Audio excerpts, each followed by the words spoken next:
All right. Quite a day. Is it rainy where you guys are at? It's quite taxing out here in the I don't know, there's like a rain thing out here in this region of Arizona. I don't know if it's through the whole state, but we're for sure been a gloomy day. One of those days. So we're just out here. I got some stuff done. I finally got enough to where it's not like a repeat of the last live. So we can go ahead and talk about those things and see where you guys are all at. And we're also here for live Q&A. We're here for some giveaways, some things we got here. And we are here to answer any questions to kind of show the progress of this boat. It has become pretty exciting, also very daunting, but we're on the cusp of really getting a big, gigantic bulk of it done. The deck is really what's tying me up, and then everything else is seemingly small, even though it's not. I just all the small things that'll take the longest. Truth be told, this whole deck here didn't take very much time at all to piece out. I actually cut all of it out, and it was way easy to cut out, and is very easy to fasten. It's just expensive. So there's two laws to the deck. So wooden decks, most people in the tiny boat nation do wood decks. It's just that they're cheaper, easier to source. You can get the lumber right from Lowe's or Home Depot. You know, 2.5 sheets of 1/2 inch or 5/8 like perforated ply that's sealed correctly will do a fantastic job of doing the deck. In fact, wood actually is stronger per span than this stuff. This is 090. An 090 sheet of aluminum, 4x8 sheet of aluminum weighs about as much as a 1/2 inch sheet of plywood. It's obviously going to last a lot longer, is much more robust over time, but you do need more under supports per section. So you need kind of a lot of under supports, like I would say a foot, 16 inches at the max for the 090. Definitely a foot or less if you're going to do an 060 top deck, which this boat originally had an 060 or maybe possibly an 050, which is like, it's pretty thin. That was its top deck, and it worked. It worked on the initial framing. What's going on, guys? 40 here in the live. Can I get 40 likes? I got 9. You guys hop out of the chat real quick. Hit the like button. Get those likes up so we can probably get 50, 100 people. For every 50 likes or so, we'll be giving something away over here. Definitely. I got a lot of stuff here. Well, some of this is for demo, and some of this I can't ever see myself using, but I know other people possibly will use it. Because we have things though. So, all right. So let's talk about the boat here, because I know we're gonna kind of rush last time. I only have part of it fastened. That way we can lift the rest of it up, and I'm gonna show you how we kind of pieced it together. All right. So I don't know if you guys weren't here for the last live because it was very brief, and I do understand if you weren't. So 10% of the boat is actually done, and then this was not like this yesterday. What's going on, Al? How are you, man? Oh, Chris is here. Hey, Chris, tell Nate to get on. Nate was supposed to get on too. But anyways, we got this. So we're going to be demoing quite a few graph mounts. We're going to be talking about them and what purposes they're for. So this purpose is, and it looks a little eccentric, but I have a plan. Okay, and first of all, I want to tell you guys that I've been saving all these things for years. Like leftover boat builds. Pretty much everything that built this boat is my aluminum stock, which is right there. I can't zoom in on it, but I've been hoarding aluminum. Obviously, some of this was fresh, but I've been getting stuff, and a lot of it obviously was sponsored from our store. And thank heaven for those stores. Thank heaven for the Southeast shop and the Midwest shop. You guys are awesome. And then a lot of this is just my hoarded stuff. Like every once in a while, when I got a good run, when I had a little extra that month, I got a graph. And then I got another one. Some stuff gets given to me, thank heaven. Like I did some work for work trade and got some stuff. So I've been compiling parts forever in hopes of building like one day my ultimate tiny boat. I don't know if you guys know about this, but like all of the main people in TBNation Outdoors, the 4 of us, like all of our boats, or actually they stink, or they have been stinking. So we build all these awesome boats for everybody else, but our personal boats, or just like workhorses, or like. So it's been kind of embarrassing. You see some guy out there and they recognize who I am. Like, oh, you're the tiny boat guy. Let me see your boat. I'm like, you didn't want to look at it. It's all clapped out and just abused. It's kind of embarrassing, but it is what it is, right? So that's kind of how it's been. a little bit. And so one of these days I was going to get it together after I had my whole ambition and goals of boat builder projects I wanted to do for the channel for you guys, and more or less what you guys wanted in general. I was eventually going to get to my actual boat, but something spurred that pretty rapidly. So Ryan from Fireant Fishing, also part of TBNation Southeast, just came out of nowhere and decided to do his boat. He's been holding on to that thing for like 5 years. I've seen it every time I go to Georgia, sitting out there rotting in front of his yard. And then it stopped rotting in front of his yard, and it came down to the Southeast shop, and it just started rotting there. So it's just been like it's been rotting there for a very long time. Just out of nowhere, he builds it in like a week or two. Just like, it just, all of a sudden it was done right underneath my skin. And so now it's on. Oh, and because he did it, Nate decides to redo his. So now I have to get on the bandwagon. Otherwise, I'm just that guy who choked. So now I have to build it. I tried to save up a few more things. I had some other plans, but nope. Nope, it's going to have to be this boat. It's going to have to be this boat right now. And so I'm trying to build this boat to be the last boat that I will ever personally want, because I was actually pretty happy with my boat. Like, I know you guys had a lot of questions about my V-hull, how I had that 60 horse. And you wondered how well the 16-inch frame did with that 60 horse. You know, it wasn't great. Clearly, after 30, 35 miles an hour, the boat flexed a little bit more than you wanted to, but the frame didn't shake apart or bend apart, or I had no rivets pop. But the reason I gutted my other boat is because I kept wanting to do mods to it. So that boat was built one way, but it was not very serviceable. Didn't have really the insight I have now, to where I'm like, you need serviceableness.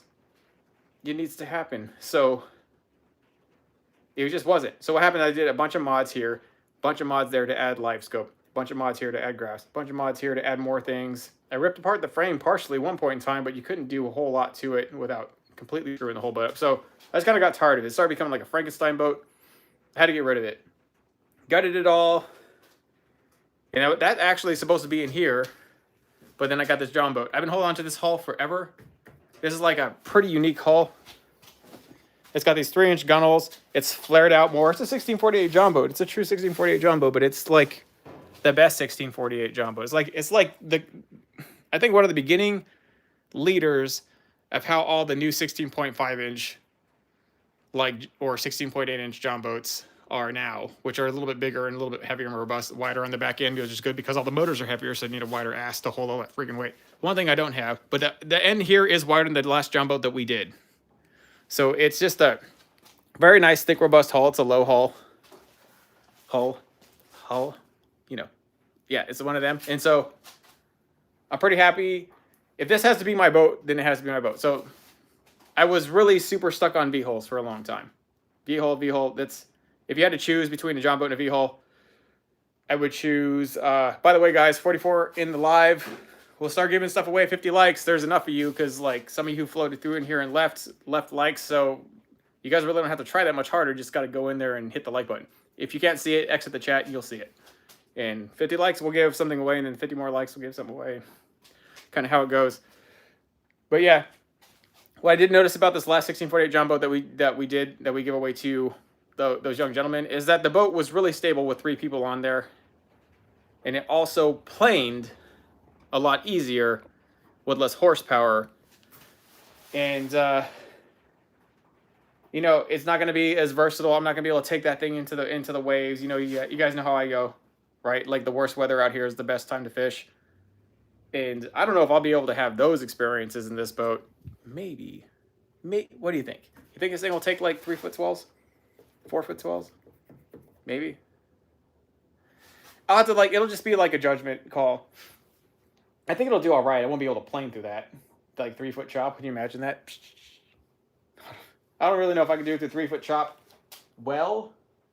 But I think this will do good in virtually every other scenario with slight bad weather. I don't think the other jumbo didn't do terribly bad. So I kind of was like, well, maybe it's just time for me to have a John boat. Like, you know, we started the John boat to bass boat. We started off the John boat to bass boat movement, but I haven't actually done a whole lot of John boats. Just my Yak Killer. And then the one before that, which was, I made a video saying it was so bad, don't do this. That was that kind of video. So like, I haven't, and then I've done a few of these, but there were other people's boats, and those people were really, really terrible to partner with.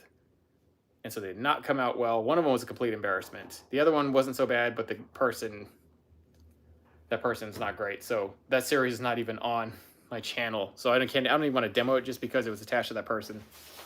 And that's just how that is. All right, back. We'll get away with that drama or the backstory. It's not really drama, but the backstory. Let me show you what I did here.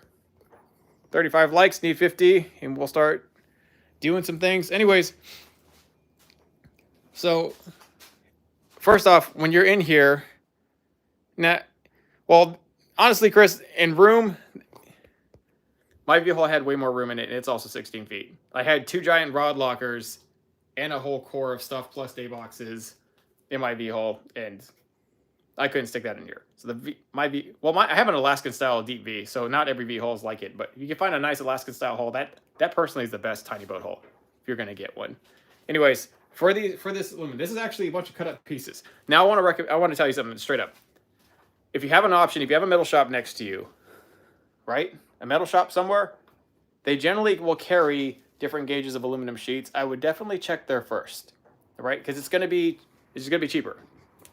It's gonna be better for you. You're gonna get whole source sheeting, right? And you're gonna be able to buy it in bulk. It's gonna be cheaper and more complete. So you don't have to piece it up like this, how we did. But if you're just out in an area where you just don't have the time to go and get pieces, we do sell aluminum sheet packs. They come in sizes like this. 4 foot by 18? Yeah, 4 foot by 18 inches. Sorry, you got a real good close-up of my mole there. But 4 foot by 18 inches. And that actually is that's the max size we can ship to you guys without it being astronomically higher in shipping. And so that's why we cut it in those pieces. And secondarily is because you can actually work and build a whole boat like that. See, this was not a solid sheet of aluminum at all. It was a bunch of those. And I have it really extensively recorded. I got a camera here. I got a camera right there. I had another camera on my chest. We got it recorded three different ways. And it's just trust me, we have a really good video series coming out for this boat. I have a few other things coming out here. For one, Chris and Ryan finally got the Sun Dolphin footage complete, and that will be demoed on my channel either tomorrow or the next day. So that's coming up. And then I also, the V-hull, I know you guys are wondering about that giveaway. We are going to still give that thing away, but the new target now is probably around like late March or April that we're going to maybe announce a winner. And we're going to do a few things to make it a little bit better than it was. But I also have a video talking about what we did to make it better after it got destroyed by rodents. So there's that. I lost track of what I was talking about again, of course. What was I talking about, guys? Okay. Let me see. How about the Valco 14.3? I would never convert a Valco because I have converted Valcos and I would say they were the worst boat hull, period, that I have ever converted.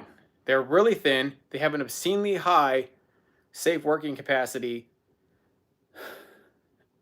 but their hull is this thin. Is like, I don't know. Every Valco I ever had, with the exception of one, had leaking rivets from the hull being shooken to death. So I don't know. I would find any other hull that's thicker than a Valco. And I think the Gregors are all welded, but I think they're very, very thin in construction too, a lot of them. But I would say like a Gregor or a Krameth, which are the same style hulls like the Valco, those would be better boats. And I think those are like a dime a dozen in California. There's Krameths and Valcos and Gregors everywhere in Cali. I don't know about the rest of the country. Let me see here. And then, yeah, 3 or 4. I don't know. Do you guys think that Jumbo can take 3 or 4 foot waves?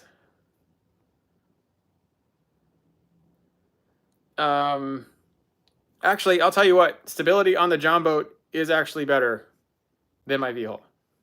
And that was the other John boat, which is not as wide or as nice as this hull. So I anticipate this one will actually be more stable. We actually have a really wide, generous deck here. Look at this. Look at how wide it is. Even with the 3-inch gunnels, it's still really wide because it flares out. And so I just think I think this game is going to be a win. The only thing where I'm not going to win that the V-hull really truly had over this one, other than obviously a gigantic strong V to give waves the finger, was a bigger rod locker. My other rod locker could stick 12 rods. This one, 5. It'll stick 5 10-foot rods though. So whatever, right? Like, you can't win everywhere. Oh, I'll be trying it. I have no choice but to go out into the suck. The nice calm days here with clear, clear water, blue skies, nothing bites. Most skittish fish ever. And really, they don't bite unless there's some wind or some rain or currents being generated, or there has to be some other element, or the fish are just like, they're just there being themselves. And you really got to really try hard to make them eat when they don't want to eat. And I don't have time to just, I do and I don't. Right. Pieces, right? Bunch, I think it's hook. This is 5 of those sheets. That's 5 of those 090 sheets. 090. Thick aluminum. So the next size up that would be 1/8, which is 0.025. So 0.090 is 1. Thicker than 16th, not as thick as 1/8. A really good medium point and a very good point to deck. On our lids, these tracks are actually made of 090, bent and machined out of 090. And then the lids themselves are actually 1/8. But they all work together. The 090 lids work really good with 090 sheets. They seem right, they butt together right there, just very seamlessly. So let's talk about what we got here, because only part of this is attached. I left part of it unattached so I could show you. I got a lot of questions on the foam, or some comments that I would like to address about the pour foam. So let me see. There's 2 kits in the whole front here. Right, took 2 kits. And then this void, which is over the rod tubes, and there's another giant void underneath that day box, starting from there and ending somewhere right before the electric box, like right here. That was a whole kit just to do this side and that side. So that's 3 kits before we even broke the 50 line. And then there's some other voids here. There's some other, that one, and the other side both took 96 ounces apiece, which is,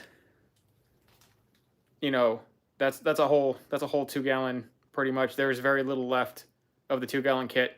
So more or less there's 4 kits, or 3 3/4 kits of stuff in here. There was overpour, which is how we got it so flat. We overpoured on purpose to get the max expansion out of the void. And then we cut it. We cut it clean. You guys kind of saw that last live very, very briefly. I took a Sawzall and I bent the blade like this. And you kind of just arced it in there and just sawed it right off, sawed it in sections. Sawzalls are the best way to either gut pour foam or shape it. And then you can actually go in there with an orbital sander and go clean. You can see some of the orbital sanding marks here. So we cleaned it all up so it's nice and flush with the deck. So when we go to put these pieces of aluminum on, they're fine. But this is max expansion. I got some questions for the foam. Doesn't expand at different rates if you pour less and pour more? Yes. But you get almost very, very, very close to the full expansion rate if you don't let the initial pour cool. So if you pour the initial foam, it rises in about 5 minutes. And then it's still very hot.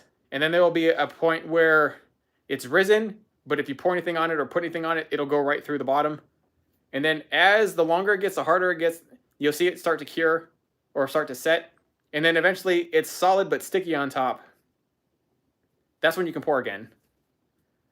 Or you can pour slightly after that, but it's still generated a lot of heat. It still generated a lot of initial heat. And then as long as you keep pouring on top of the foam before it's cooled, because it's still chemically making this thing and creating a bunch of energy, you keep pouring, then it just becomes a big heat expansion wave. So your next pour will actually be a lot bigger. But there is no way I could have poured this tactfully in one big pour. It would have ruined everything. So I had a bunch of conduits running through here. I had one running under there. Got all these wires. Conduits running throughout there. Conduits to the rod tubes here. Some in the middle. Now, if I'd have just poured one big gigantic heaping gallon of it in there, which I did think about, where pour foam starts to get bad is it'll start breaking things. If it expands too rapidly, it'll seams you had there, walls you had sectioned off, it'll break the walls, bust things, find its way through crevices and leak into crevices that they're not supposed to leak into. And it will do that if it expands too. And we did actually have some of that happen here. So we were pouring it in 24 ounce, and then we got real bold and poured a 48 ounce. But we poured it so we tried to redirect it so it expanded this way. And now you can't see it under here, but we actually got it to stop right here, right there on each side perfectly, so that right on the actual spine we got it to pretty much stop. And then we had the spines taped off with duct tape in there, like just hold on.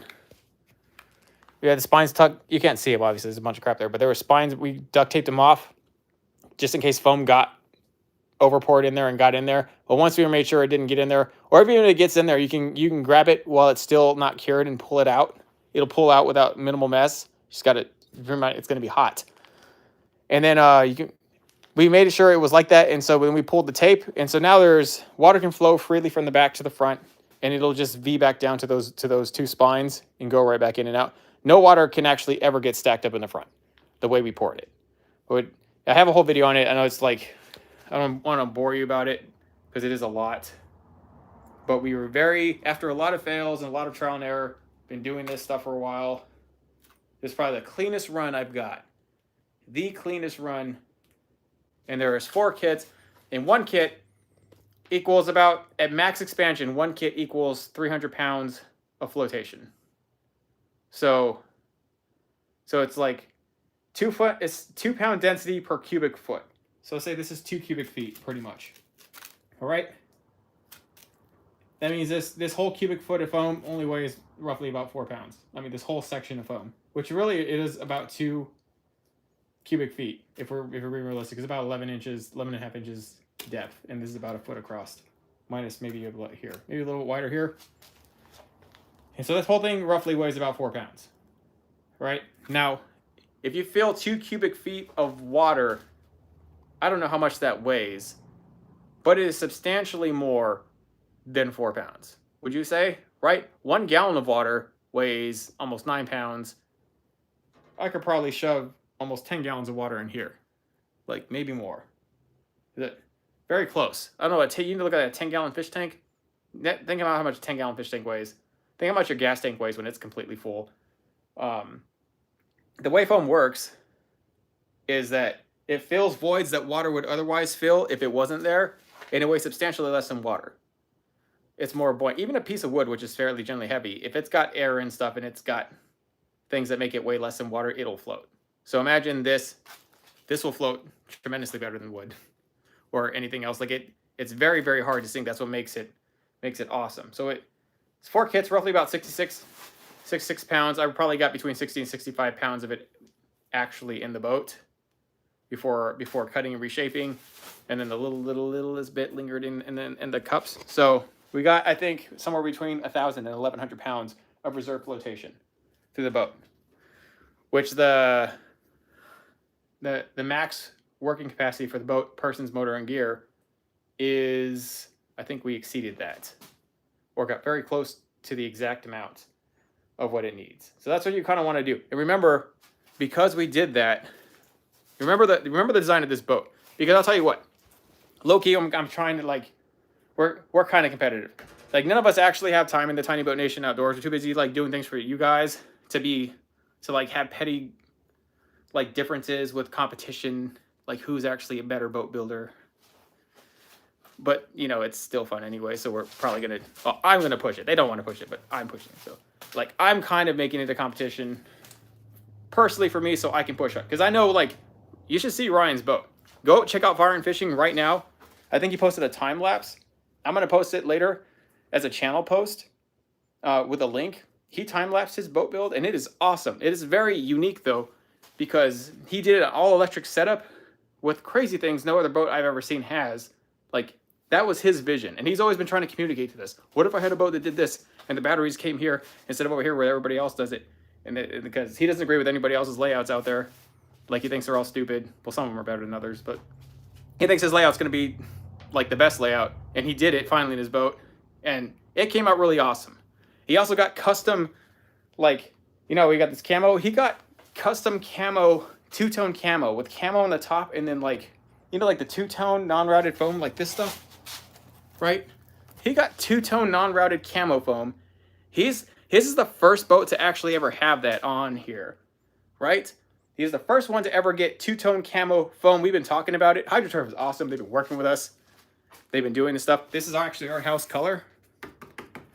I actually made this color. That's why this color's going on the boat. I could go get a crazy turf job because, let's be honest, Nate and Chris and Ryan, they're all going to get crazy turf jobs. They all have skinners. They all have shops.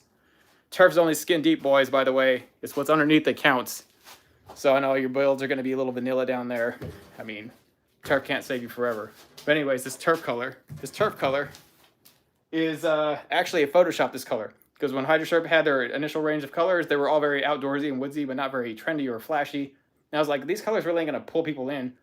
So I Photoshopped one to look like this. And then people started asking for the color, and we obviously didn't have it because it was fake.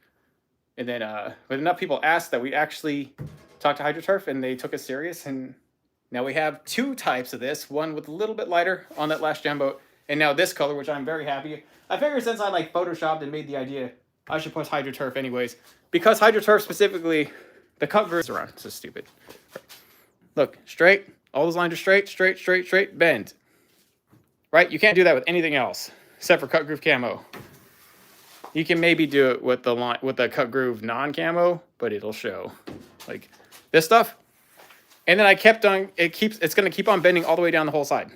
It's gonna be the perfect gunnel thing. It's gonna look very nice. Other people, you could have just kept running it straight and then cutting it. But it would look a little weird.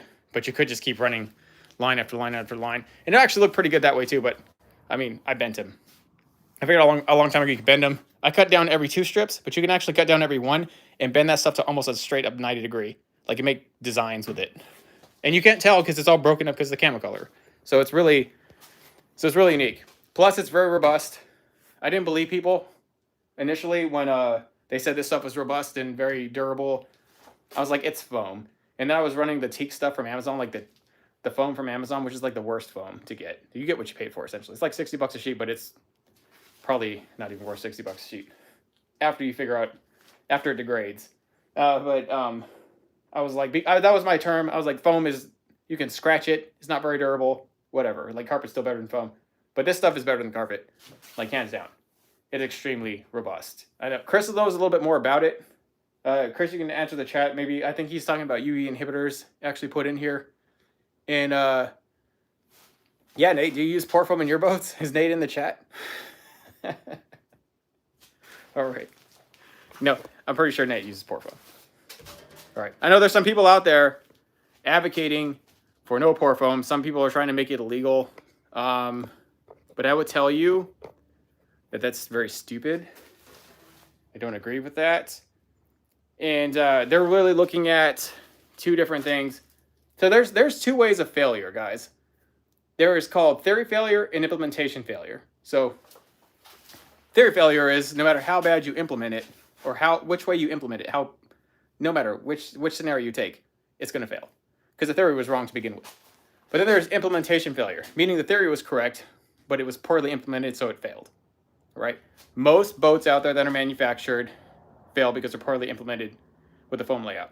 And even Nate will tell you this because Nate is actually a legitimate builder of boats. Like he can manufacture boats. He's got a license and he has done so.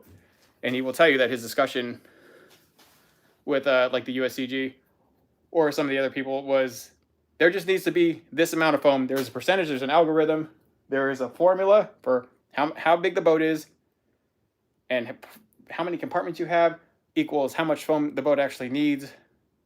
And so it ends up being an extreme amount of it, like a lot, like a whole lot of it. So, but they don't care where it is or how it's put in there, just that it's put in there. So that is a big thing. And they only do recognize certain amounts of foam. Like this stuff will not degrade with gas or oils or anything on it. It's completely impervious to that, but some foams will. All 2-part foam is not the same. If you get the 2-part foam from Home Depot and you put it in here and gas touches it, it will dissolve. It will dissolve. The house foam that you stick in your ceiling is not the same. Sorry, my ceiling looks like crap. It's always looked like this since I've had this house. It's the last thing I really care to fix. It's just whatever. But like, yeah, this is marine foam is different. Marine foam is different. Where was I going with that? I had somewhere. I was going with somewhere. Where was I going? Oh, we got 50 likes. Here, while I remember what we were talking about, let's give something away. All right. Check out this. Check out this, guys. So we have this shirt. Now, my guys have been pushing this logo. Obviously, it's not the OG logo, but it does look better on boats. I mean, our other one didn't look very good on boats because it had that stupid boat, and it didn't flow very well. And so, but this one is actually meant to go on boats. And so we're kind of just, this is the company logo. The OG logo will always be on my channel, but the company logo doesn't look bad. So that's this one here, right? And then we got, yeah, there you are, but this is size large. So for anybody who thinks they can fit into this, it probably fits you if you're slightly over or XL-ish. It's pretty wide, like, and it doesn't shrink because it's a full polyester shirt. It's definitely a size large. And you know what? I'll even throw some decals. There, full little merch pack there for you guys. Now, Damien and Dominic, please don't answer this because you're already getting shirts and decals. So, plus you beat everybody all the time in the lives. Just I'm gonna have more giveaways. You're already getting it. It's like you already won. Don't be sad. You're already getting it. You got to give somebody else a chance. For sure, for sure. I'll be throwing something else. All right. I'll throw it here. I got something for y'all.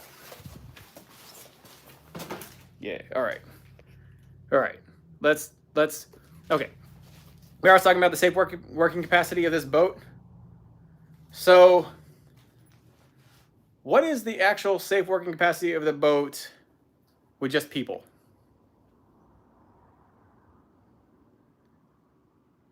With just people. What do you think it is? Dang, Crappy Kev got it immediately. Is it 600 pounds? It is. Dang. No, Crappy Kev got it. Dang, I've never got like a first. Well, yeah, I have. Dang, Crappy Kev got. Okay, Crappy Kev. Let me write you on the list here. Okay, it's Mike@TBNation.net. Crap. Here, I got my little note taker. I was trying to help. I was trying to have my guys help me, and they told me they were tired of my crap and told me to find better ways to document who wins. So they told me very bluntly, which I appreciate that. And so I'm just gonna go ahead and like, I think there's no better way than this, right? One shirt and decals. Dang, look at that done. All right. Can't lose you. I got you digitally stored in my other phone. All right, so there's that. Now, for this one. Okay, we'll just do 2 giveaways. You guys are awesome. It's already 60 likes. You guys are. We'll do one more. We're only not supposed to do one until 100 likes, but all right. Let's just.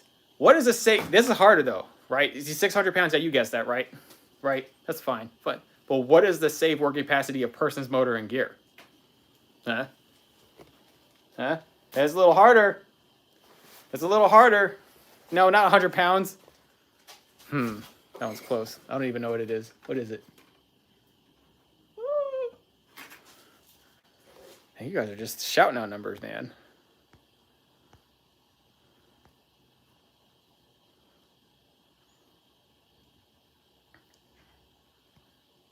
Nobody's getting it. Wow, Damien and Dominic are stumped. It's a paradox. 4 fat chicks on roller skates? That's not an answer. You can't even say that on the live. I shouldn't have even read that. That's bad. It's very bad. No, I think it is not 740 or 850 or 900. Noah. I might have to go with the closest person because everybody is striking out. 976? Dang, that's really close. Dominic is so far the closest. All right, I'm going to have to call it here in a second because I'll lose. Dominic is so far the closest. I'm scrolling through all these answers. All right, stop posting because I'm looking. Dang, no, we got to Phil H. Is that you, Philip Van Horn? Phil? So 980 is really close. Phil Horn. Phil H. Phil H. Stick with me.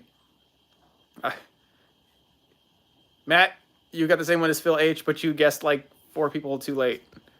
So, all right. All right, so Damien reached out stop, so we're gonna go ahead and end it there. So anybody who made it underneath that, we're gonna go ahead and count. Phil H actually got the closest. Is 985 pounds actually. Yeah, you see that?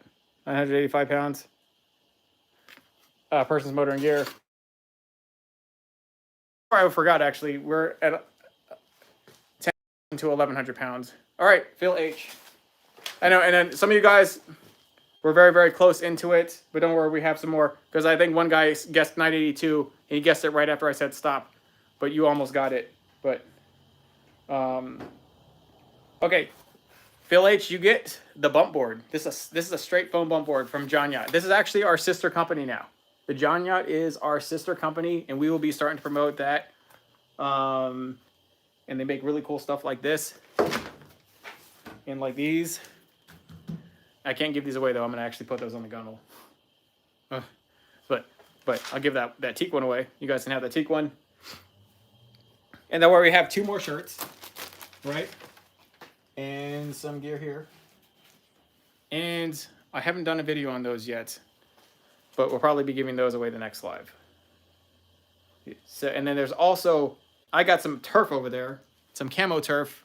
We're giving that away. I can't wait to give that away. I want that gone today. I want it gone now. I've had that turf for like 5 years. The turf is almost as old as my company, and I have never been able to find a good purpose for it.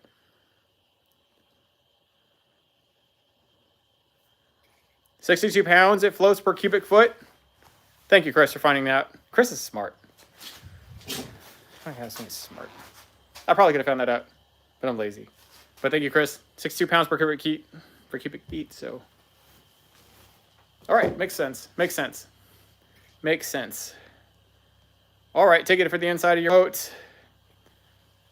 Don't worry, we'll have more stuff like this. We're getting more things. Truly, we got. That was Nate, not Chris. You guys all look the same. Oh, it's because you're blue. Okay, it is Nate. Nate actually had the pound right per the second. He did it because we obviously all of us have been using pour foam for a very long time. It's the only thing that you can really. Okay, so the significance. I was talking about the theory failure and the implementation failure. I remember now. Before I got lost, which could possibly happen again. It has specifically to do with my hull design. Remember I talked about if the theory is correct, but it's poorly implemented, then it will fail. And so most boat manufacturers, by default, and Nate will back this on, which repeat slightly what I said, that is, you have a formula for how much foam needs to be in your boat, but they don't actually care how it's laid in there. So a lot of these boat companies just put it in there. Now, we've known after gutting extensively boat after boat, including a few of my own, which I've redone a few times, yeah, there's good ways and there's bad ways to lay the foam in. And then the foam with a middle channel, those boats have the least damage out of the ones I've all gutted, where there is no corrosion to the hull. Like none. And hardly any, none, if any, saturated foam. It's always the John boats. The John boats that I've gutted all have foam problems. All have serious corrosion problems. This boat had corrosion problems. The last John boat had corrosion problems. The oxidation, that pitting, and is generally concentrated around the back. The back is also subsequently where the most foam is waterlocked. Now, if foam has, so aluminum doesn't corrode underwater normally unless it just sits there in water forever. So when you get these foam, something in the material of the foam, when it's saturated with water and it just sits on aluminum, it does just slowly degrade it to death. It's almost like treated plywood, but foam. So I really don't know what it's in there, but a lot of holes are unusable, or you have to fix them.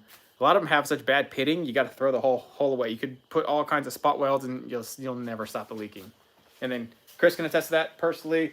I think Nate can possibly also attest to that personally. There's only so many other ways you can kind of do it, like put marine epoxy underneath, but that's like putting a Band-Aid on a wound.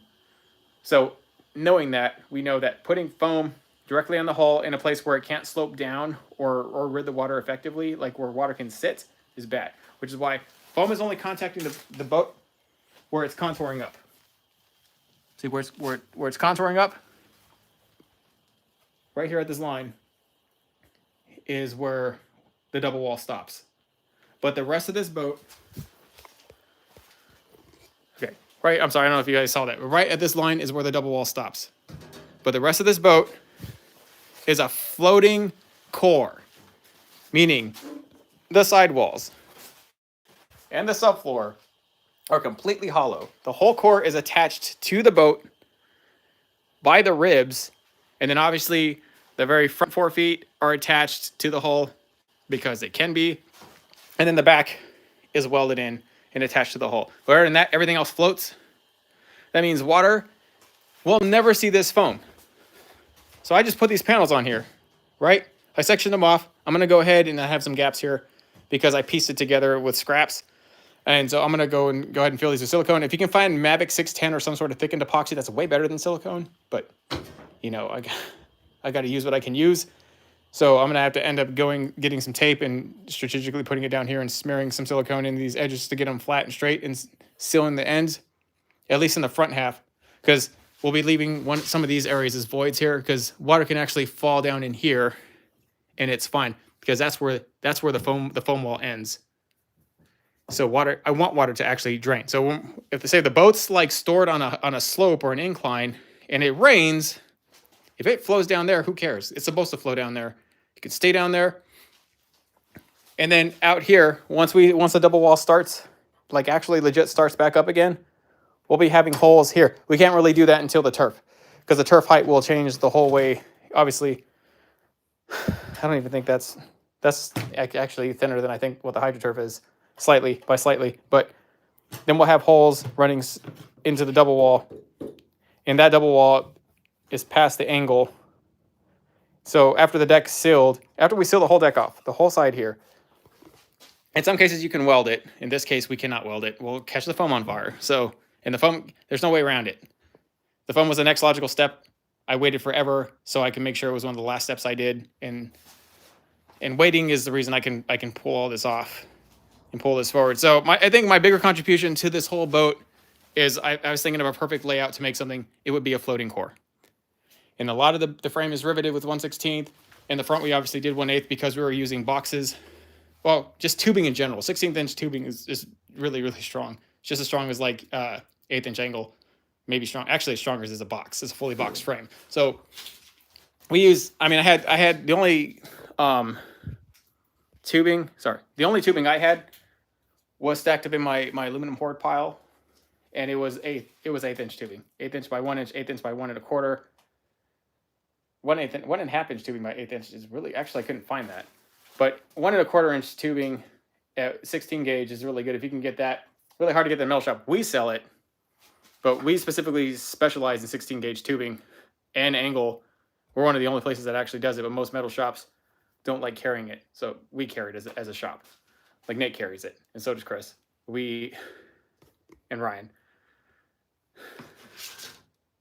What's it going there? But yeah, anyways, over here they even carried a little bit where I'm at Havasu, but we're able to kind of pull this off pretty good with I have 1/8 inch right where all the sections were. I also used 1/8 inch here because I know when the foam expands, if it expands real violent, because you can guesstimate how hard it'll expand, but some spots heat up more than other, like that pocket right there. That pocket right here heated up more just because it sat there. I don't know what. And that one actually overpoured before anything else did. And so you just never really know that. And in some cases, when you're doing that, the 16th inch angle can actually start warping and bending up. It's actually very hard for the 1/8 inch angle or tubing to do that. 16 gauge tubing won't warp or bend because it's a full box. But the only thing I worry about how I would do is if you're trying to get a straight solid pour, do it slowly. Do 24 ounces at a time until you get a desired amount. It'll take longer, but you won't get such a rapid expansion you can't stop it, because It's a thin gauge aluminum that will bloat with the foam. But I ran 1/8 inch framing and a lot of it's tubing. Because remember the tube around the sealed boxes and tube around this. And that was never going to bend or warp. So all this actually stayed very strong in the whole section. Had to weld it all. But the front is the most advanced part of the boat. We did a lot to the fronts. There's a lot of nonsense going out of here. But towards the back, it gets less complicated. It's just storage, right? And the electric box, you know, I did have them open yesterday. We'll be opening this box up again. Right now, they're taped off because we're going through the riveting process and tons of crap just get everywhere. And I learned this from Nate. He tapes off all the seals and the hinges. And technically, I should have taken these out, but I didn't. But it's too late. And that just allows you to drill, and not a whole lot of stuff gets in the crevices and can scratch the paint or get bound in the hinges. And it's a lot better there. Oh yeah. Let me see. As far as stiffness to the hull, let's talk about that, right? Because a big thing about foam being right directly on the hull is it does make the hull dramatically stiffer. It feels like you're in a glass boat, right? Feels like you're in a glass boat. And that is not present here. Well, it is right here in the very front. But for the rest of it, yeah, foam doesn't touch it. Is that going to make the boat feel differently? I don't know. I'll be completely honest. This is a complete concept design. It's my design. It will be the first to implement it. I'm sure there are other people out there that are really smart that have tried it. I don't know who they are, or I would talk to them and get their insight. But maybe, right? Maybe because the hull is completely barren of foam, that it will flex more, even though the core stays solid. Yeah, I don't know how it's going to fly, but I would think that it's going to be still pretty good. And another benefit to this is because it's a floating core, if I get a puncture on this hull, I can weld it. Now, if you try to weld on a puncture that has foam in it, the foam will catch on fire, and you just won't get a very good weld. It'll just corrode and look nasty, and it'll be actually very hard. And we've seen that. So some of the boats, it's just extremely hard. I think that's a bigger reason why like most of the skiffs out there in the ocean are not aluminum. For one, aluminum corrodes, but two, like they're so saturated with foam that on a skiff, you know, it's just fiberglass work. You don't have to heat it up. So it's much more easy to repair. I mean, resin is resin, you know, like polymer product is polymer product. So that was the thing. I do not know, but I do know this hull is pretty sturdy. It is not thin. It's not flimsy. And I do know that the core should keep pretty stable. So even if the hull flexes, I think the core should still feel fairly solid. And it is tied in correctly, but the hull flexing is not necessarily bad. I don't think that it will still add. And remember, the front has a pretty good portion of it in there, in the back, right toward the butt of the transom, which is floating, right? Like the core's still floating right to the very end of the transom. So there's some stupid overpour there. Look. There's a stupid overpour coming out the side here, but you can tell I can stick my hand under there. So it's still floating. So water coming back here, but the rest of it is flush here. So I think we should still get a pretty smooth ride. I'm not worried about it not being smooth. But I'll tell you what, dude, a boat that's properly foamed feels great through waves. Like part of the reason I was really adamant about this design is, you know, we have a guy, Chris Roberts. He's a long time kind of tiny boater in front of ours, kind of one of the crew, essentially. He just doesn't film anything. And his boat was built by Nate, and it was an Alaskan style V-hull like mine. And he brought his down here, and we rode mine the first day, and then we rode his the next day. And his was so much better riding. And it was just a rough, windy weekend. It was like one of the not great weekends to come on here, but his boat plowed through the waves. Didn't go as fast as mine, and didn't get up on pad as fast as mine. They both had 60s. Mine went faster, but man, when you hit waves in mine, it wasn't the worst thing because it was a V-hull, but you could, I mean, after I rode in his, I realized how bad mine actually was and how much, I mean, all I had for pour foam was the bottom, but his boat had a double wall and even thicker gunnels than this boat. And it was, that thing was built for war. I tell you, that thing would plow right through waves. His boat would plow right through waves. So I was like, man, I got to have something like that. Now, I don't know if I can get that same side of rigidity because, right, we have an 1.25 inch gap around the entire core. But whatever, it's either I think, I mean, I'm right a lot. I could be, if I'm wrong, then I've been wrong from the get-go of building this boat, but I think it'll be all right. We're just going to have to hope that it's going to be all right. Got 52 people in this chat, guys. We'll do the next giveaway at 100 likes. We got 81. Only need 19 more. Let me see what you guys are saying. You guys are a lot of chit chatter here. What's going on, Matt? How are you? Let me see. Hello from Minnesota. Hey, Jeffrey.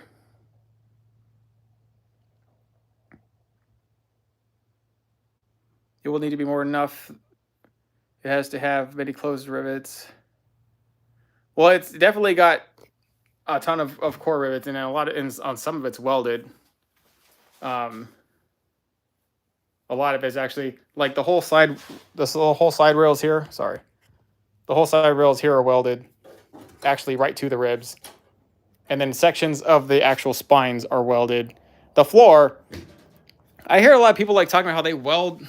They must weld the subfloor in sections to the ribs at the very end, but I mean, obviously, I don't know how you would weld a solid sheet right directly to the floor unless you're splitting it up and spot welding it, kind of like how we did here. But there's a pretty copious amount of rivets through this.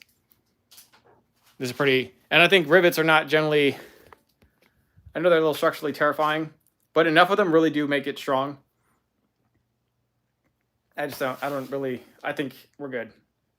You will know. If it fails later, I'll tell you it failed. But I got to try this concept. This is like, I've been thinking about this concept forever. I got to put it in one boat. I was going to put it in my other boat, but this is the boat. So this is the boat that's going to do it. This is the boat that will take the most abuse and the most wave shutter. We'll know immediately if it underperforms. It definitely, one thing, it will not sink. It'll be a cold day in heck before this thing sinks. Guys, 46 people in the live. We're 17 likes away from another giveaway of merch. Can you guys like exit the chat real quick so you can hit that like button, come back in? And then let's see what you guys got for comments here while we're waiting for those likes.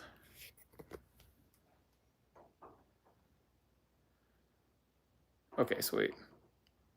All right, just kind of like a casual Philip, what's going on? What's a Magic 34 a super cat? Oh yeah, Phil does big boats. Philip Van Horn is actually here, local in Havasu with me, and he's retired now, I think, from boat building, but he used to do big super cats, like those 150 mile an hour boats. Go 150 miles an hour on a tunnel. They're out here. There's a lot of filthy rich people out here with monstrous boats and women who are more or less dressed in nothing. So Havasu is definitely fun to visit for at least a few days in the spring and on Labor Day and in the summer too. But maybe if you like that thing, I really kind of avoid the channel. It's a little much.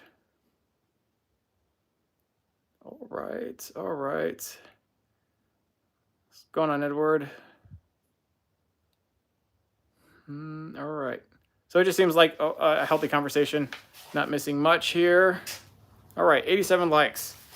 What else can I talk about? Oh, okay, here. I remember. Let me talk about this, guys. How far back is my front seat pedestal? I don't know.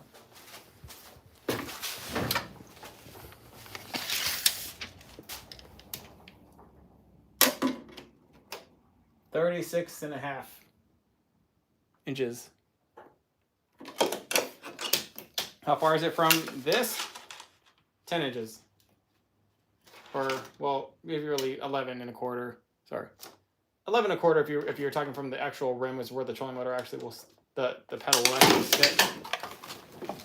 So, yeah, so 11.5 or 11.25. I suggest about just at or under a foot away at my height is a good spot for that to work. And obviously you can adjust the butt seat. Any closer than that and you're kind of like inching on it, kind of like not great. But I have a whole lot of put into this layout. So the day boxes here, that's probably going to be my most favorite thing. It's been my most favorite thing about any other build I've done before. It was a favorite thing in my own personal boat. You never really have to leave the front deck as long as your plan is working, or your plan A and plan B, which generally in these boxes are working. Got a bunch of worm bags in here, hard tackle boxes in there, And just, if you got to bust into the main tackle box, is because some things happened and nothing in here worked. So, but I don't want to, so having to avoid actually going in here and rummaging through my library of stuff helps me out. And then obviously having a dedicated media station for your phone and batteries of anything you're using, action cameras, all can go in here. So the whole front is made specifically for me as a content creator and an aggressive fisherman, in my own perspective, to really be set up for success. Let's talk about this graph and why this is like this. Well, we're on our way to 100 likes, guys. Remember, 50 people in here, 13 likes away from being 100 and giving away things. But let's talk about what I got here. So this is Nate's graphs. His graph mount. This is a heavy-duty graph mount designed by him. And actually, he made all these, if we're being honest. Except for this one. But this one's still really cool. We do still sell this one. This one's kind of for consoles, and there's a smaller one. But this one is actually pivoting, because on the consoles, they're all different sizes and angles, and it can only fit certain ways. So because of that, we have a sloping to compensate, so the gimbal's not having to overcompensate, because the gimbal can only bend so far in or out. So that's what this is. And then you have these on a locking pin right here. And then we have a bunch of single graph mounts that are rised. That one, I don't even know what rise that is. What is that? Sorry for all the movement here. That is a 5-inch rise. And this one is a 8-inch? Jeez, that's tall. Well, not really. I guess if you're thinking about how tall it is, we cheated here because we have a front bow. But a bass boat does not have that. So 8 inches actually is not very tall, because, well, no, it is. Okay, that would be no, well, my full rise is actually at 10, 11, 10, 10 and a quarter. So what's this one here? 12-inch rise. Jeez. So this looks ridiculous, but it's really not. Because quite honestly, that is just slightly tall enough, but it could be taller and I could be a little happier. The only reason I don't want it to be taller is because I'm going to tilt back here and I still got to see over that thing going down the road. And you would be amazed how much that stuff gets in the way. You got to kind of like do the whole side thing, like looking like this. And my budget build is constantly a tourist looking on the side. So I don't really know what I'm going to be doing this one. I'm hoping it'll be better. The longer the boat, the harder it is to till. So 16-foot, I couldn't imagine tilling anything that's over 16 foot. It would just be miserable. Tilling a 14-foot is pushing it. 14 foot is more ideal for a tiller. You know what I'm saying? So but anyways, here's the whole thing. Hold on, here we go. So my whole thing is, I don't have a whole lot of time to be chasing around the lake and finding fish and knowing where they're at. There's some people with a whole lot of time, like professional guides, professional fishermen, tournament anglers, who are constantly know what's going on in the lake. I have a life, and I'm assuming that most of you do as well. And you're probably not terribly. You might be, or you might not be a part of that scene. But for me, it's just a lot of work. And when I go fish, I want it to be less stressful. And I already donated enough money to the lake. So my whole thing is, when I go out there, I want to be able to locate the fish fast. These are called fish finders, not fish catchers. So this is my strategy, and it's been working ever since forward-facing sonar came out. But even before forward-facing sonar came out, these strategies also worked. So it's like this season, it's this temperature of the water, it's these climate conditions. You can reasonably guess the fish are where. So then you troubleshoot by process of elimination. You go to the places you think they are. Now, normally you'd have to make casts, right? And spend time at those areas to find out there's no fish there. And that eats up into your actual time in the water. And you're like, dang, I should have tried down south, or should have tried in the middle, or should have tried lower. But in this, you can just scan everything. I got LVS 34 for the perspective, and LVS 32 for the forward imaging. You can just scan the whole area. Scan the whole area. There's fish there or there's not fish there. You can also find new structure, whatever. But the whole thing, if there's fish there, even if there's fish there, you can tell whether or not they're biting. That's another big thing. And so there's all that. And there's one more tool. Those two alone I would have been fine with. But because I could mod this, because Nate's graphs this one specifically, because it's our heavy duty graph mount, meaning it's so strong that any size graph can be on here. It doesn't matter what size it is, because the gimbals determine the graph size, and the gimbals go this way and that way, so they can constantly expand this way and that way. And it can hold 13-inch graphs, 16-inch graphs. It can hold whatever. Truly, it can. Obviously, we can't stick that much in here because it's real tight here. Almost didn't have enough room. But I was able, because he has two. It's very much adjustable. So we had 2 rows of adjustment, or 3 rows of adjustment. But this plate can either be more forward or more. I mean, more back or more forward. We stuck it more forward to stick this thing on. Now, believe it or not, this Humminbird Helix 9 Gen 4 SI Mega SI weighs just as much as these 2 graphs combined. So it's not an unbalanced fit here. It's actually very balanced. And then this is 1/4 inch angle. You want to do this mod, you have this fish finder right now. You could stick a 3rd one on here, which looks actually really clean, like it's supposed to be that way, with just a piece of angle. Now, 1/8 inch I think would be a little thin, because the thing is going to be like flexing, but see, there's like no flex. That's kind of how you want it. This is actually very thick, nice, machined and CNC'd and powder coated graph mount by itself. And the whole reason I have this one is sometimes I do prefer traditional sonar. I do prefer the traditional down and side imaging just to be kind of extra clear. Sometimes in deep water, the perspective mount is going to be completely useless. It's going to be just completely useless unless fish are floating towards the top in deep water. Sometimes that happens. And if that happens, then obviously it's useful. A lot of times it's going to be useless. The only thing that's going to be useful is the down imaging. At that point in time, side imaging to find other things is actually very useful on a graph like this. But say that you're killing it on here, because like, I don't know how it is in you guys' lake, but in my lake, if you find the fish at a certain depth, they're likely at that depth with the exception of a few, they're at that depth everywhere.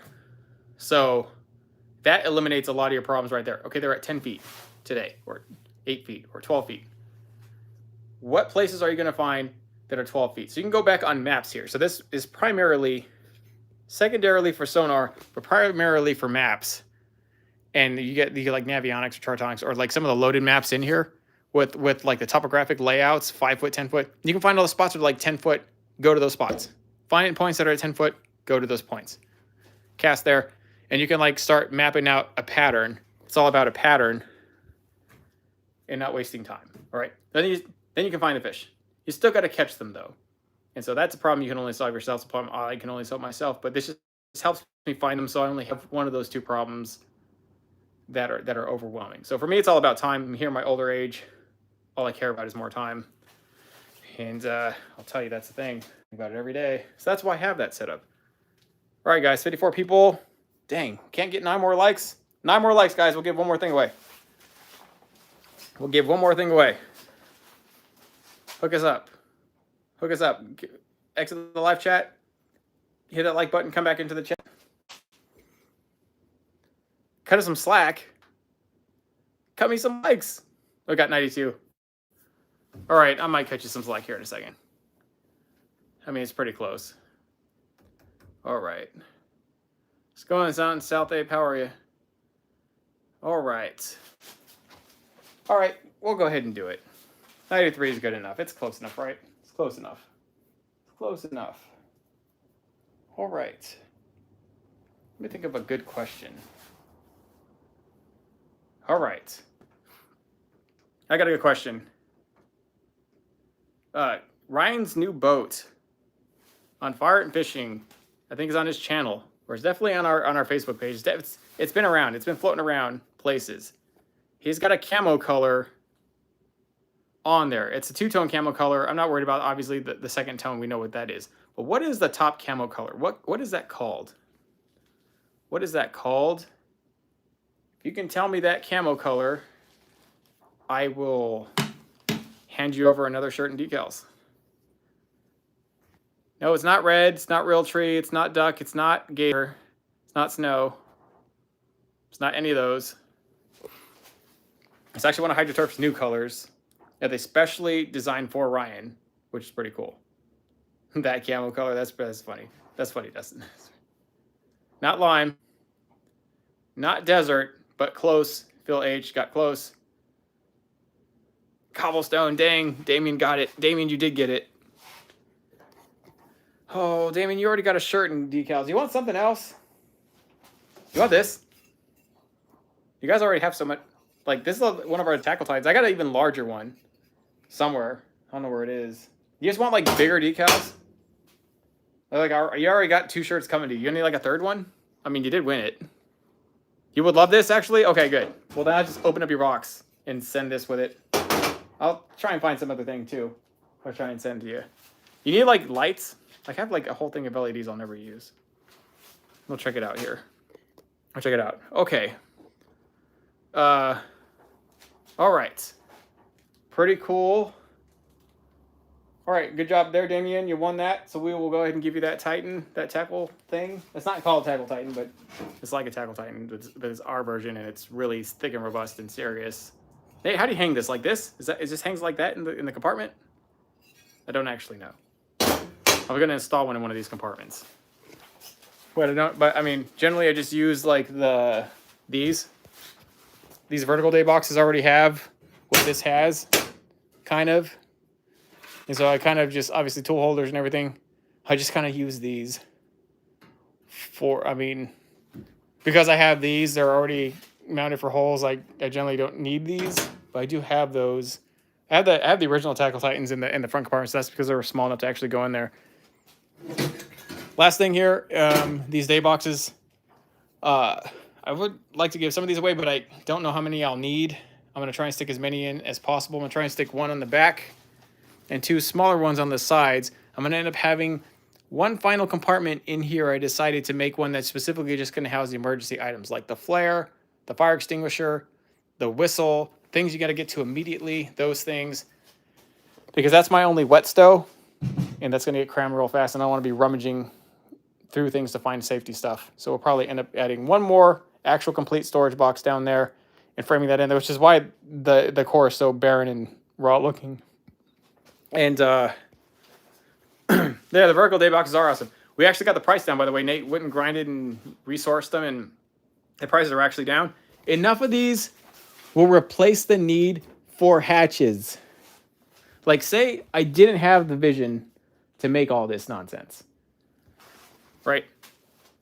And I built my boat.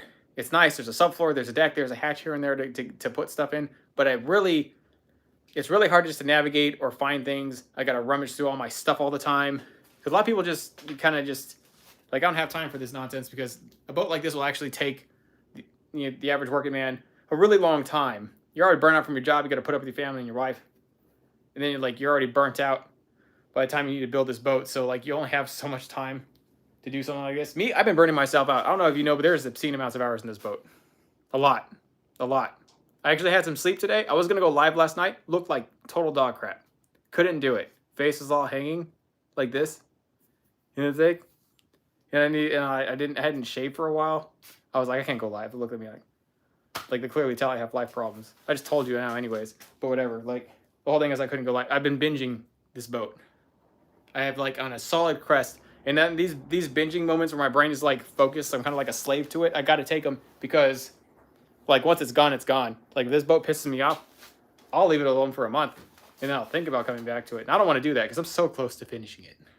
So close. And I'm past all the hard stuff.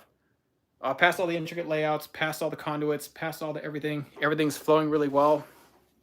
And so I don't even know where I was going on with that. I'll stop going on these tangents. Oh, here. This is what I want to talk about here. Check this out. So light bars. Oh, yeah, it's got a hydro wave. Does anybody know if that works? I traded work for it. And it's like a work for work trade. I've had it for like 3 years. I'm putting it on here finally. It's going to be like right here. The outlet for it is right here. I don't know if that thing works, but it's supposed to like spur fish meeting. So maybe if you find some fish, but they're not necessarily in a feeding mood, you can put that thing on and possibly it'll strike them into more of a fighting frenzy. I don't really know if it works, but we're putting it on there. I want to talk about more about this thing. So this is a light bar. So there's those night light bars out there. There's all kinds of light bars out there. There's only a few out there in the market that are extremely serious. Like this will make a straight solid beam, not a white flashy beam that blows out your front and blinds you. The legit straight solid beam that you can actually see out for a mile. I stuck it as far forward on the bow as I possibly could, so when it flares out in like a legit beam, and it goes forever. And so I've been using night lights forever. Those small night lights are like 30 bucks on Amazon. They're unbeatable, and they're really a lifesaver. If you have nothing else, you should use them. You should have some sort of lights in the front of your bow.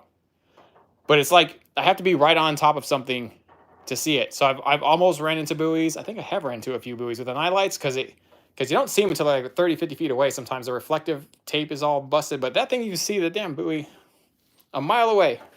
A mile away. We have that. Obviously, we have the secret turret. This is the control. Put turf on it just to be fancy. It's a secret turret, which is a very, very cheap, affordable live scope turret for a racing sonar turret.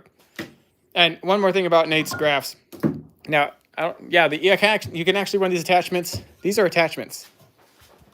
That is an attachment. I actually don't know if... Can you run that on the front, on the single graph mounts, Nate? I'm pretty sure you can.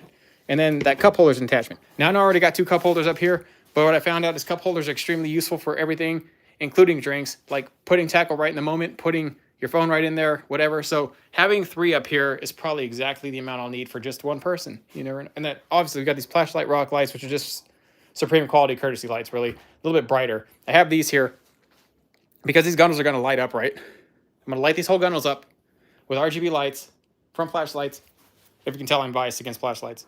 I'm biased for flashlights, sorry. But sometimes I just don't want to light all that up. And I'm also going to have that switch out in the cockpit. If I catch a fish here in the front deck, I don't want to run back here to turn the lights on. And a lot of times it's just a lot.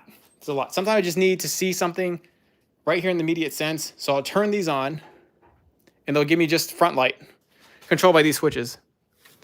Right, so the switches will control it, and those switches will also control the lights to these day boxes. So that one switch is dedicated specifically for lights to these 2 day boxes. And then we have one switch in the major cockpit that controls everything else. Yeah, I did it that way.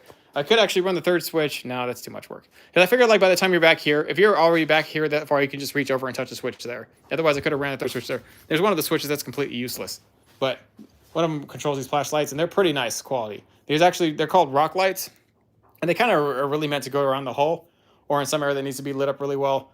So they might actually be overkill in the front. They'll likely be blinding me in the face, but I'll get pretty cool pictures of the fish. I'm just gonna like lay my phone on a graph or lay my phone in a mount somewhere. I'll figure out how to mod that, and it'll just video me straight from the front. Okay, like yeah, we talked about how that nonsense went, and let me talk to you about the flashlights real quick. We'll show you guys this, man. We'll show you these.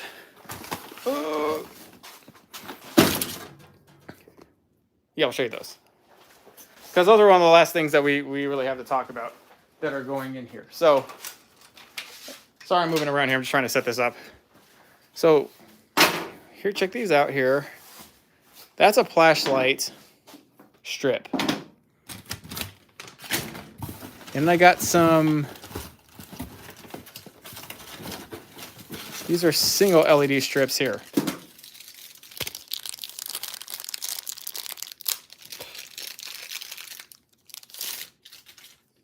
So that's a single LED strip. It's actually in a little sheath.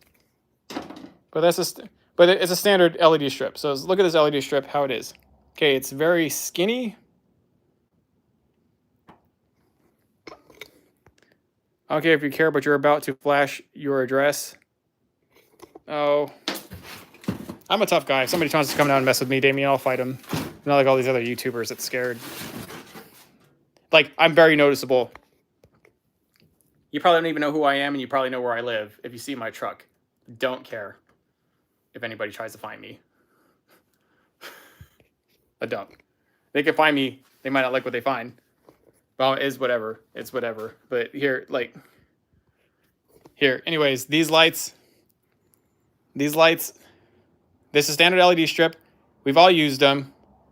They work really well. It's in the interim term... Any LED strip looks really well. You're not going to see a whole lot of a giant quality between the brightness in the intensity of the lights, right? Between the flashlights and these lights, so it's hard to like justify it based off of that. Where you see it is in the longevity. Look how thick that is, right? Look how thick this is. Try putting that in an underwater bunk and hoping it'll last. They'll burn out almost immediately. And if they don't burn out, from just sheer pressure of abuse. They'll generally turn yellow and burnt looking, and they actually emit a different color once the actual plastic here, I'm sorry, the laminate, whatever that coating is, once that starts to change color, the lights actually start to change color. And that almost always happens. But that does not happen here. These will never change color. These have a lifetime warranty. They're extremely brilliant in the lights, but the more important thing is that they're just super robust. So when I do all this nonsense, and I install these, because I've had to reinstall LEDs that have failed, and I mean, you got to glue these in there with silicone, like this stuff, or a silicone equivalent, which is pretty much #1 silicone, or like Lexol. That stuff is really good also too. You got to think that's actually what you're attaching the light strips. So when you pull those light strips off, for one, they're all not going to want to really come off, and two, when it comes off, you got that nasty film of freaking silicone. And silicone is the worst thing to try and get off, especially if you have a bunch of intricate fabrication stuff going on, and all you do is trying to replace the LEDs. So I'm going to go with the probably will never ever fail, but if it does, they'll give you a lifetime warranty. At least you'll get the lights for free if it fails. You send the strip back. They got like almost no questions asked warranty, Flashlights does, and they're just brilliant strips. These are RGB, 6 foot. They come in a pretty little fancy packaging. And then I got some cool white ones. I got some 12-foot strips. I think it's a 12-foot RGB strip. We're going to be running that one. Running RGB strips, running down all the way down the gunnel underneath the slip. Once we panel the rest of this nonsense on that side specifically. And then we'll be running one in the core. And then I'm not going to be RGBing the rest of the stupid hatches because that's a lot of work. They do sell this stuff though. And this is really important. If you do like flashlights and you want to run RGB, they sell spools of RGB wire.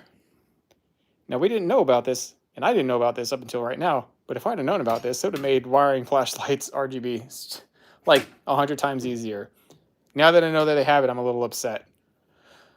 But I will probably be connecting these two big strips.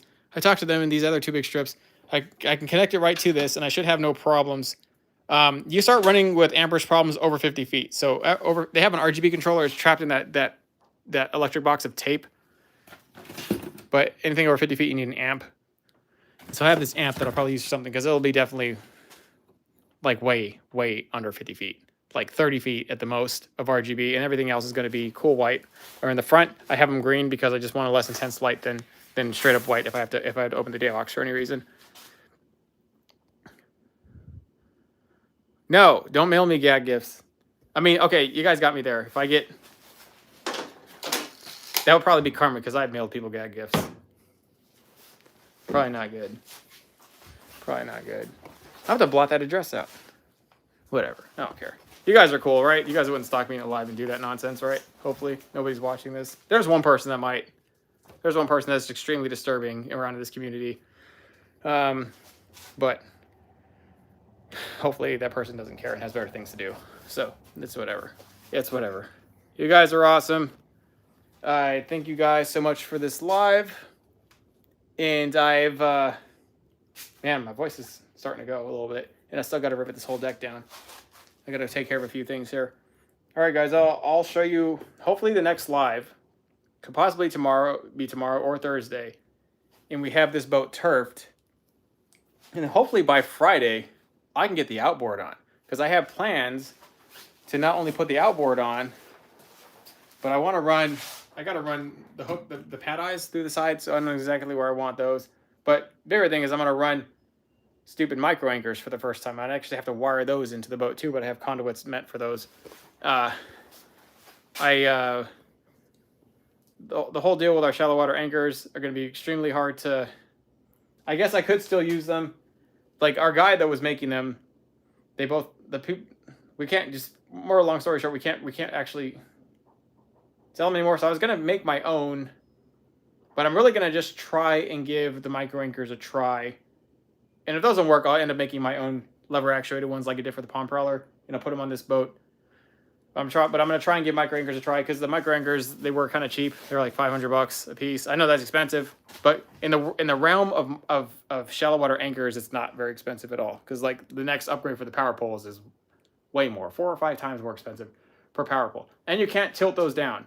You can tilt the talons down if you remember to tilt them down. I probably will be that guy that forgets. Like, and I get some comment like on YouTube a lot, and they're like, only a moron leaves his boat plug out. Only a moron runs his boat into the ramp. Only a moron runs his stuff into the garage. Well, then I'm that guy, because I've done all those things and still do them on occasion.